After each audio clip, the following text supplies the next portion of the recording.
আশা করি এই ভিডিওটা তোমাদের জন্য বেশ কার্যকরী। এরকম ভিডিও আরো পেতে সাহিত্যের সাথে যুক্ত থেকো। ধন্যবাদ। এইচএসসি 26 বাংলা দ্বিতীয় পত্র 7 দাগের খ দাগের যে পারিভাষিক শব্দ, সেই পারিভাষিক শব্দগুলো নিয়ে আমরা আজকে আলোচনা করব। তোমরা যারা এইচএসসি 27 বা আসন্ন 28 আছো, তারা কিন্তু এই বিষয়টাতে খুব ভালো মতো ফোকাস দিবা, কারণ ব্যাকরণের যে 1 থেকে 7 দাগ, যে 40 মার্ক, এই 40 মার্কের মধ্যে 10 মার্ক কিন্তু পারিভাষিক শব্দে। তো সেই ক্ষেত্রে খুবই গুরুত্বপূর্ণ, তোমাদের এখন থেকে মুখস্থ করা উচিত। চলো আমাদের এই বছরে পারিভাষিক শব্দ থেকে যে প্রশ্নগুলো এসেছিল সেগুলো আমরা জেনে নিই। দেখো, আমাদের প্রথম প্রশ্ন অ্যাসেম্বলি। প্রথম প্রশ্নটা কি আছে? অ্যাসেম্বলি। এখন এই অ্যাসেম্বলি এর বাংলা পারিভাষিক অর্থ সমাবেশ, সভা বা বৈঠক। এখন দেখো, এই যে পরিভাষাটা কি, পরিভাষাকে ইংরেজিতে তর্জমা করলে দাঁড়ায় টার্মিনোলজি। কি দাঁড়ায়? টার্মিনোলজি। অনেক সময় দেখা যায় যে এই টার্মিনোলজি এই শব্দটা দিয়ে দেয় পরিভাষা বা পারিভাষিক শব্দ। এখন পারিভাষিক শব্দ হচ্ছে এমন শব্দ, মনে করো যে তুমি এখন ইংল্যান্ড বা আমেরিকায় গেছো, ওইখানে ইউনিভার্সিটি বলতে তুমি যা বোঝো সেটা বাংলা ভাষায় তুমি যেটা বুঝবা ওটা হচ্ছে পারিভাষিক রূপ। যেমন ইউনিভার্সিটি বলতে আমাদের এই বঙ্গীয় অঞ্চলে বা বাংলা ভাষায় সেটাকে আমরা বিশ্ববিদ্যালয় বলি। কি বলি? বিশ্ববিদ্যালয়। তাহলে বাংলায় যে অর্থ হিসেবে দেখি ওটাকেই বলা হয় পারিভাষিক শব্দ। তো বিশেষ করে তোমাদের এরকম ইংরেজি 15টা শব্দ দেওয়া থাকে, তার বাংলা পারিভাষিক শব্দ লিখতে হয়। চলো দ্বিতীয়টা দেখি। দ্বিতীয়টা কি আছে? বুলেটিন। দ্বিতীয়টা কি আছে? বুলেটিন। এখন এই বুলেটিনের বাংলা পারিভাষিক অর্থ হচ্ছে জ্ঞাপন পত্র বা বিজ্ঞপ্তি। তোমাদের একই অর্থ বা সমার্থক শব্দ থাকতে পারে 3-4টা বা অধিক, যে কোনো একটা দিলেই হবে।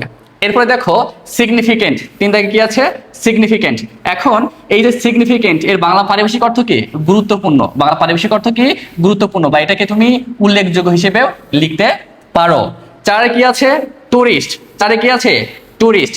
এখন এই টুরিস্টের বাংলা পারিভাষিক শব্দ হচ্ছে পর্যটক। এখানে বানানটা একটু মিস্টেক আছে, প অন্তস্থ জয়রেব টক, অথবা ভ্রমণকারী, অথবা ভ্রমণকারী, যেখানে একটা লিখলেই হবে। এরপরে দেখো 5 দাগ। 5 নম্বরে কি আছে? পারচেজ। শব্দটা কি আছে? পারচেজ, যার বাংলা অর্থ ক্রয়, কেনা বা খরিদ। তুমি যেখানে একটা দিলেই হবে। 6 নম্বরে কি আছে? রিফর্ম। 6 নম্বরে কি আছে? রিফর্ম। এখন এই রিফর্মের বাংলা পারিভাষিক অর্থ হচ্ছে পুনর্গঠন। পুনর্গঠন, অথবা তুমি সংস্কারও লিখতে পারো। দুইটাই গুরুত্বপূর্ণ, যেখানে একটা লিখলে হবে। এবারে 7 দাগে কি আছে? দেখো অর্ডিন্যান্স। 7 দাগে কি আছে? অর্ডিন্যান্স, যার বাংলা অর্থ দাঁড়ায় অধ্যাদেশ। কি দাঁড়ায়? অধ্যাদেশ, রায় বা আদেশ, যে কোনো একটা দিলেই হবে। 8 নম্বরে কি আছে? প্রিফিক্স। কি আছে? প্রিফিক্স, উপসর্গ। প্রিফিক্স মানে কি? উপসর্গ। তোমরা যারা এইচএসসি তে আছো তোমাদের কিন্তু প্রিফিক্স পড়া লাগে, সাফিক্স, প্রিফিক্স। এখন আমরা জানি যে সাফিক্স হচ্ছে প্রত্যয় আর প্রিফিক্স হচ্ছে উপসর্গ। প্রিফিক্স বলতে মনে করো আমরা একটা শব্দ লিখলাম পজিশন, POSITION। এই যে পজিশন একটা শব্দ, এই পজিশনের আগে আমরা লিখলাম প্রি, তাহলে হয়ে গেল কি?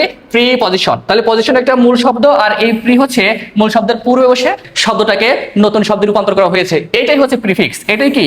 প্রিফিক্স বা উপসর্গ। আবার বাংলায় মনে করো তুমি একটা শব্দ লিখলে, মূল শব্দ হচ্ছে বীর। মূল শব্দ কি? বীর। এর আগে যদি প্রো দাও তাহলে শব্দটা কি হয়ে যাচ্ছে? প্রবীর। তাহলে মূল শব্দের আগে যে বর্ণ বা বর্ণ সমষ্টি বসে নতুন শব্দ গঠন করে ওইগুলোকে বলা হয় উপসর্গ বা প্রিফিক্স। তাহলে এখানে প্রো হচ্ছে একটা উপসর্গ। চলো 9 নম্বরে যাই। 9 নম্বরে বলা হচ্ছে স্টেট মিনিস্টার। State minister. এখন আমরা জানি যে স্টেট মানে হচ্ছে রাজ্য বা রাষ্ট্র, আর মিনিস্টার হচ্ছে মন্ত্রী বা সচিব। তাহলে স্টেট মিনিস্টার এর বাংলা পারিভাষিক অর্থ প্রতিমন্ত্রী। বাংলা পারিভাষিক অর্থ কি? প্রতিমন্ত্রী অথবা রাষ্ট্রমন্ত্রী, যেখানে একটা দিলেই হবে। এরপর দেখো 10 নম্বর সে ইম্পোর্ট। কি আছে? ইম্পোর্ট, আমদানি। ইম্পোর্ট মানে কি? আমদানি। এখন দেখো, আমরা বিশেষ করে আমাদের এই অঞ্চলের প্রয়োজনে আমরা যখন বিদেশ থেকে বা বাইরে থেকে কোনো দ্রব্য বা বস্তু বা জিনিস আমরা যখন নিয়ে আসব আমাদের দেশে বাইরে থেকে, তখন সেটা আমদানি হয়। তখন সেটা কি হয়? আমদানি।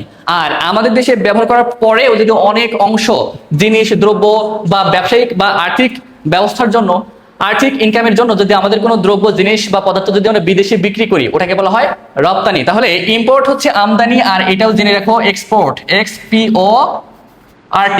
এই এক্সপোর্ট মানে হচ্ছে রপ্তানি। এক্সপোর্ট মানে কি?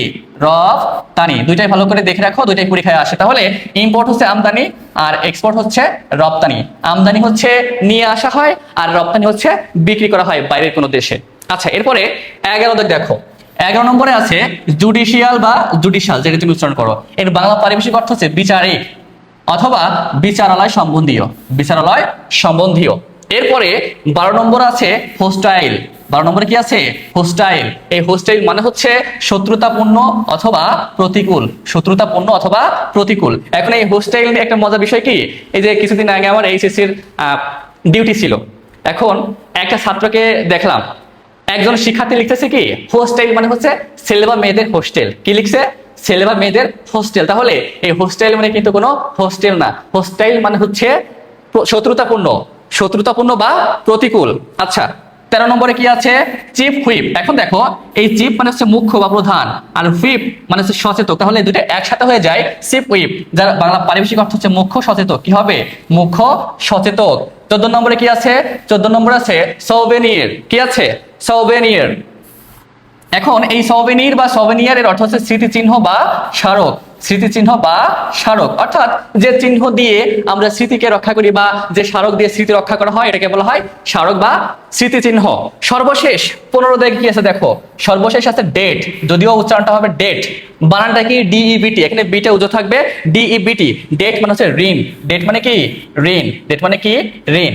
আশা করি আমাদের এই 2026 সালে 7 দাগের খ দাগে যে পারিভাষিক শব্দগুলো এইগুলো কিন্তু এসেছে। তো এই অংশে যদি তোমরা ভালো করতে চাও তাহলে বিগত বোর্ড ভালো মতো মুখস্থ করতে হবে, এবং এর পাশাপাশি আরো অনেক ওয়ার্ড, ইংরেজি ওয়ার্ড তোমাদের বাংলায় মুখস্থ করে রাখতে হবে। যদি তুমি এই অংশে 15-এর মধ্যে 15টা ইংরেজি শব্দ আসে, যদি 10-এ 10 পেতে চাও তাহলে খুব ভালো করে পড়তে হবে। আশা করি এই ভিডিওটা তোমাদের জন্য বেশ কার্যকরী। এরকম ভিডিও আরো পেতে সাহিত্যজ্ঞের সাথে যুক্ত থেকো। ধন্যবাদ।